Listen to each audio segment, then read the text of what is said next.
বাংলাদেশকে ভারত কখনোই করদ রাজ্য বানাতে পারবে না। জনগণ তাদের দাঁত ভাঙা জবাব দিবে। দেখেন, ভারত এবং আওয়ামী লীগ মিলে নির্বাচন বানচালে চক্রান্ত করছে। অর্থাৎ এখন বাংলাদেশে নির্বাচনের আমেজটা এখন সারা দেশে শুরু হয়ে গেছে। আমরাও যারা জাতীয় পর্যায়ে রাজনীতি করি, আমরা গ্রামগঞ্জে যাচ্ছি, মানুষের সাথে কথা বলছি, মানুষের কথাগুলো শুনছি, মানুষের মধ্যে নির্বাচনী হওয়া বইছে। এই অবস্থায় ভারত এবং আওয়ামী লীগ মিলে নির্বাচন বানচালে চক্রান্ত করছে এবং সেই চক্রান্তের অংশ হিসেবে আমরা দেখছি যে পাহাড়ে এক ধরনের অশান্তি সৃষ্টি করা হয়েছে। সেখানে একজন কিশোরীকে গণধর্ষণের ঘটনাকে কেন্দ্র করে পাহাড়িদের মধ্যে সংঘর্ষ এবং অন্যান্য বিভিন্ন গোষ্ঠীর মধ্যে সংঘর্ষ, এটা তো কাঙ্ক্ষিত না, এটা অনাকাঙ্ক্ষিত। এবং আমরা মনে করি যে সেখানে বিভিন্ন সন্ত্রাসী গোষ্ঠী তাদেরকে অর্থ এবং অস্ত্র দিয়ে সহযোগিতা করছে ভারত। ভারত চায় বাংলাদেশ যাতে কোনোভাবেই মাথা উঁচু করে দাঁড়াতে না পারে।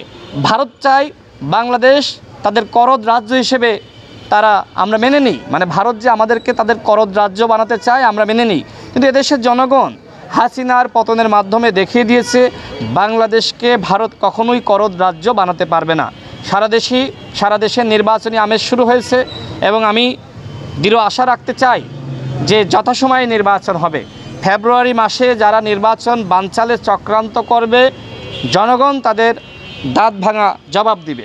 দেখেন, আমাদের ভিতরে আসলে দাবির পার্থক্য থাকতে পারে। আমরা যেহেতু ভিন্ন দল করি, বিএনপির দাবি একরকম হতে পারে, গণ অধিকার পরিষদের দাবি অন্যরকম হতে পারে, জামাতের দাবি আর একরকম হতে পারে। কিন্তু এই মুহূর্তে আসলে নতুন নতুন দাবি নিয়ে যদি আমরা সামনে হাজির হই, আন্দোলন করি, তো সেক্ষেত্রে কিন্তু আসলে জনগণ বিভ্রান্ত হবে।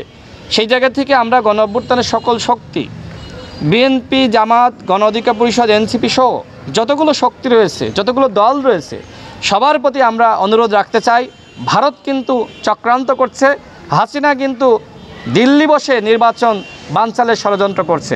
সুতরাং এই মুহূর্তে নির্বাচনের আগে বিভিন্ন দাবি সামনে হাজির করে আমরা কি আসলে আন্দোলনে যুক্ত হব? আন্দোলনটা কার বিরুদ্ধে?